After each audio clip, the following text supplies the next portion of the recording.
Let's talk. Giles Brown. My next guest is going to be talking about a quite incredible story, the story of Beatriz.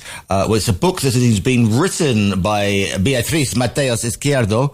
It's a historical novel in Spanish called Cuando, sigilo, acecha, and it is about Frida Belinfante, a quite remarkable story. And I'm delighted that I'm being joined live from the US by the publisher of this book. Welcome to the show, Pablo Ortega. Yes, thank you so much for having me. The pleasure is all mine. Whereabouts are you in the United States, by the way, this morning? Yeah, I'm based in Los Angeles. Well, thank you for joining us. Now, you are the publisher of this novel. So tell us a little bit, first of all, about the author and how you found the author behind this incredible story. Yeah, as you said, the author is Beatriz Mateos. This is her debut novel. It's the first time she's publishing a book. She's been writing poetry for a while, and she knows the stages and the art scene pretty well. So during the pandemic, as many people wanted to venture into new things, she decided to go ahead and publish her first book. And this is a historic novel based on the Second World War. And it's a really good mix of different stories where she mixes real characters with some fictional characters. One of the really good things about this book is that the reader really has to find out is intrigued about learning what characters are real and which ones are fictitious. And one of the characters that she actually talks about in the book is Frida Belinfante. Yeah, and so tell us a little bit about Frida then, because as my listeners will know that I have an interest in history, but the scope, obviously, of the Second World War is so huge that a lot of us only really know, the generals, the well-known soldiers. If you watch Band of Brothers, Easy Company, but the personal, or you've watched, for example, Schindler's List or something like that. So a lot of these stories are still coming out, these incredible stories from what was happening. So tell us a little bit about the main, if you like, protagonist in the book.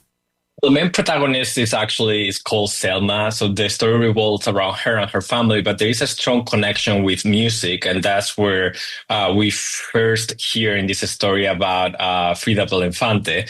So Frida Belinfante, as you just well said, her story was largely unknown, actually, for much of her life, till it was kind of like rescued in the 1990s by the LGBTQ plus community. But it's one of the strong characters in this book that really shapes the story, because one of the really interesting things about this book is kind of has like a soundtrack on the background. So it's the story which inspires this book. It's the music which inspires this book. And just to let you know a little bit about Frida, she came from a family of musicians, and she mostly lived an openly life as a lesbian, yeah. And she was Jewish as well.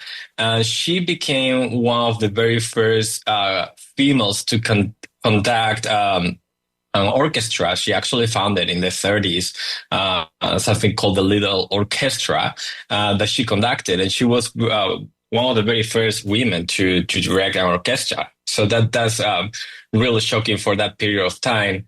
And then what is shocking about this story is that before the war, she was openly gay, and she was part of the community. And one of the things, whereabouts was she? Because, we think of maybe, was she in Berlin? Because we know that Berlin was very, during Wehrmacht, we've all seen Cabaret, but that was more liberal than other places. Where was she? Where was she actually living?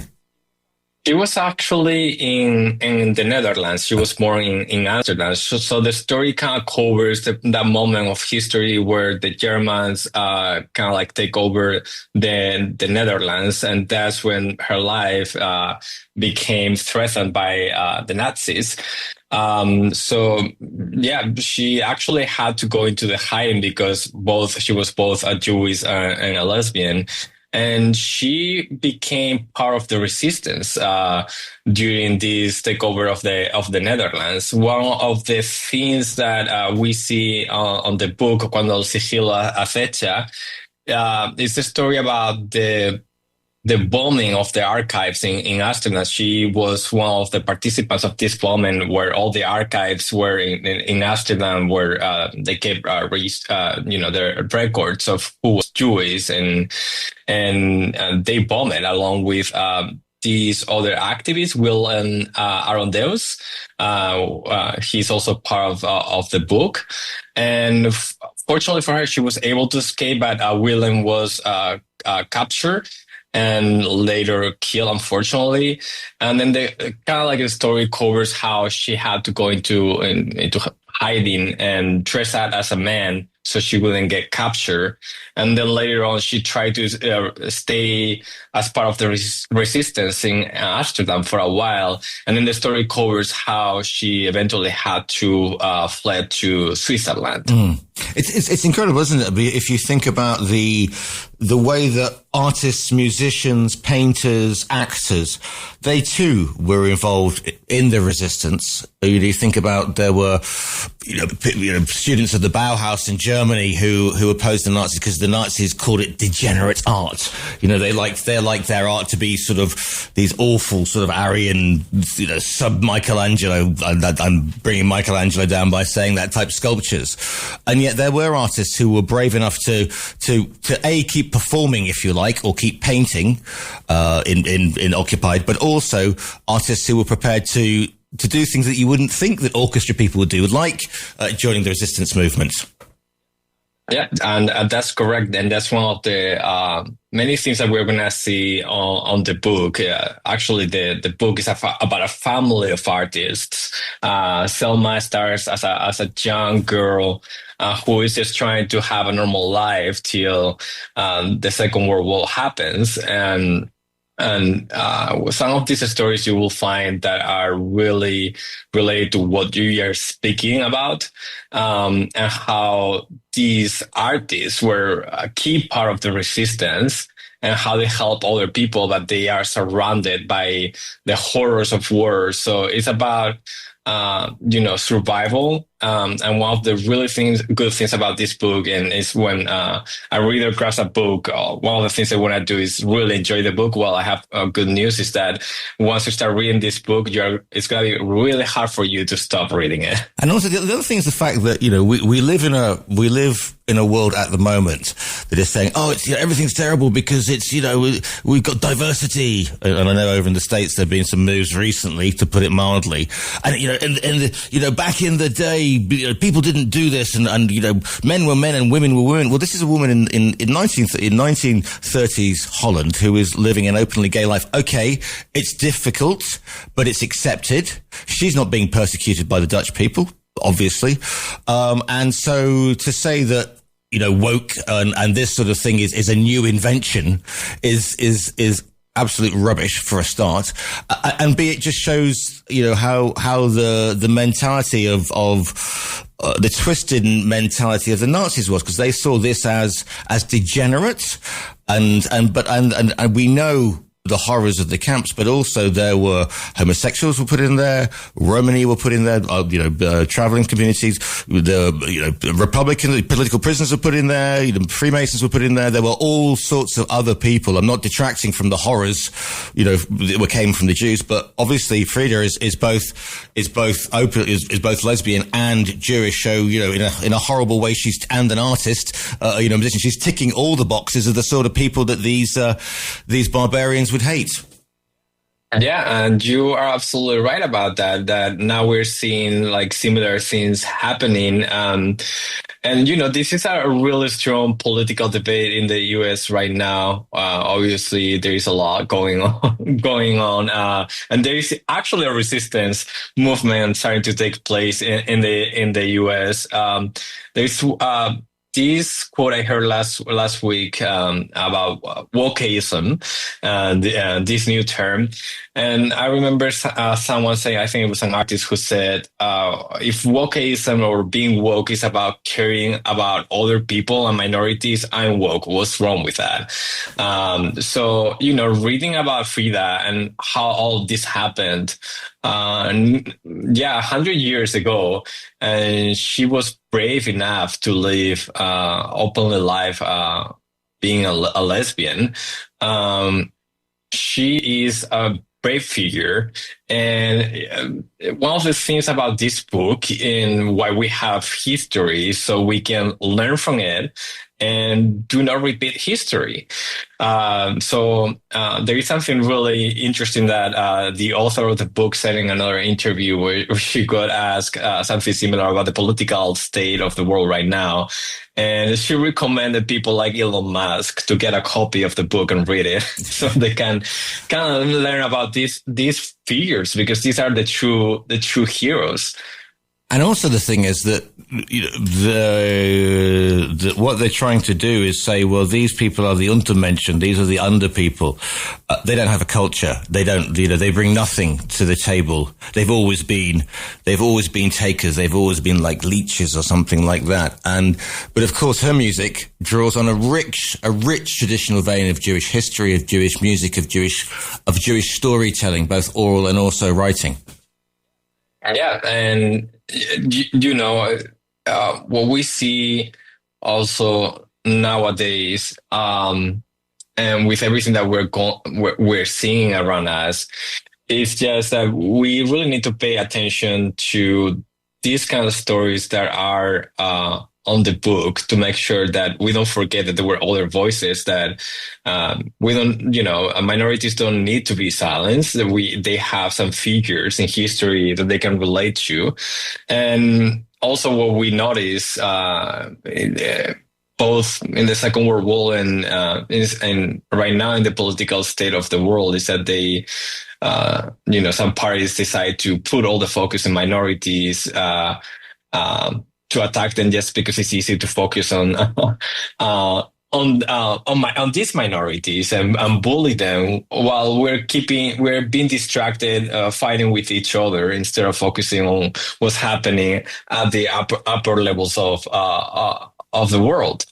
So that's why I think it's pretty important to read books like this one, and just a mix of real and fictional characters, because you see a little bit of both sides and you can see where they're coming from, and it really helps you understand the current context of the world.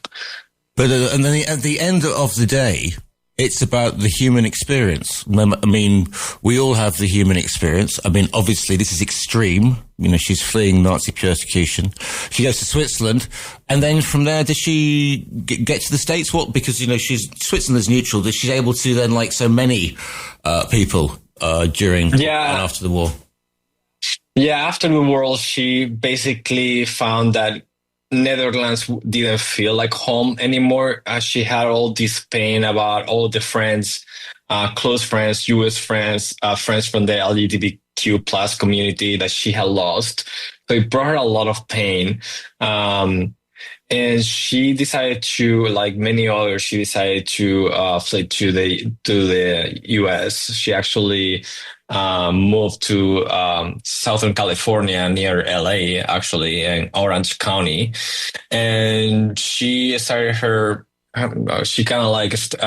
own life there, and she actually founded the Orange County Philharmonic Orchestra. So she continued with her passion in music, and this is something that we also see in the book, which is really fascinating, because there are so many horrors about what happened in the World War, and we get to also see a little bit of light at the end of the tunnel on the book, and kind of like see how the lives of some of these characters evolved after the war. Did you find, because we tend to think that people went to the United States after the war and everything was wonderful, but then of course we have this reaction against communism and against Europeans and against people who are liberal. because of McCarthy and the 50s and the Cold War really begins. But I suppose being in Southern California, Orange County, it's a little bit different perhaps than if she was in Milwaukee. No disrespect to anybody listening, or Kansas or something like that. So it was a more artistic community for her. Yeah, of course. We're talking about Southern California here, where traditionally we have had a more liberal community. So it's more a safe space for minorities, such as the LGBTQ plus community. So she found her space there. She had a life partner. And she tried to make the best out of the moment, and she lived up till, I believe she passed away in 1995. So it's actually pretty recent. But compared to other states, of course, California has always been more liberal. As you said before, the lessons of history can teach us about the present day. And we've made great strides in welcoming people and equality. So this is the first book that you've published, Pablo. So what attracted you to this, for a start? And what are you hoping that people, Elon Musk notwithstanding, what are you hoping that people are going to take? Can they take lessons from this? And it doesn't really matter if you're straight, queer, gay, whatever, because the human experience is the human experience. Yeah, and one of the things that attracted me about this book is, well, first of all, I'm really passionate about history. I love history. One of the things that I noticed is that when I started reading the first 2-3 pages, I was just captured. I was tracked into the story. First of all, we don't see many female characters in books or being kind of like the protagonists of stories, and I really like how Selma, who is the main character, how her character evolves. She starts as an innocent young girl, and then she becomes this warrior that has to face the horrors of wars, has to fight for her family, her friends like Frida Belinfante.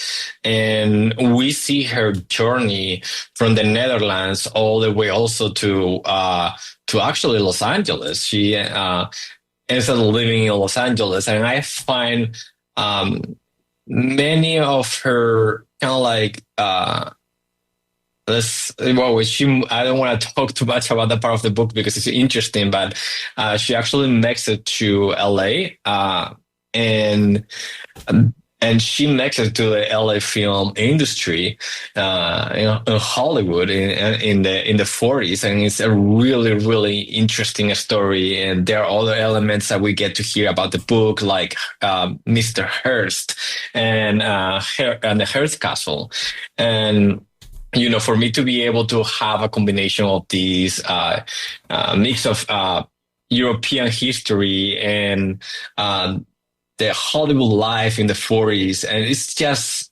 so interesting because you never see that coming in the book. So now Hearst and obviously Citizen Kane, Rosebud, all that sort of thing. But do you now find yourself wandering around Los Angeles, running around Southern California, going, okay, and you've almost got that connection because you're kind of walking the same streets that she walked, sort of now almost 80, 70 years before?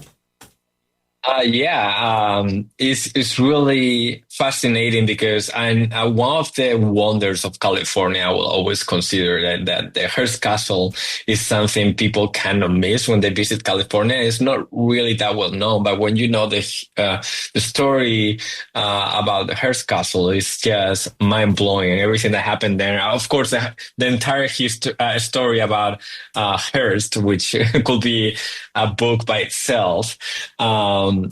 And there's a little bit of, Hearst Castle, I believe, is around 3 to 4 hours from LA. So there's a lot about, what happened in the Hearst Castle, all the parties that he threw with all these Hollywood celebrities. and the character actually ended up settling down for a while in LA and working for the studios. So of course, like, you know, me being surrounded by that, the industry right now, but with an aspect of history, like I said, I'm really passionate about history. It's just fascinating to me, and yeah, and people will find out more about it on the book, of course. Wonderful stuff. If people want to find out more information about you, about your publishing company, want to go to the website and order the book, although they can also order it via our own website. Pablo, where is the best place to find you? And also, do you do Instagram? Where can people find you online? Yeah, people can find me online by searching by the name of my company, which is Paul Lenk. And my website is paul-lenk, Lenk. And that's Paul as in the name Paul-Lenk. Correct, yeah. Wonderful. Pablo, it's a fascinating story. Congratulations on your first on your first published first venture as publisher, and thank you for getting up. Or staying up so late to talk to us live from Los Angeles. My pleasure. Thank you so much for having me.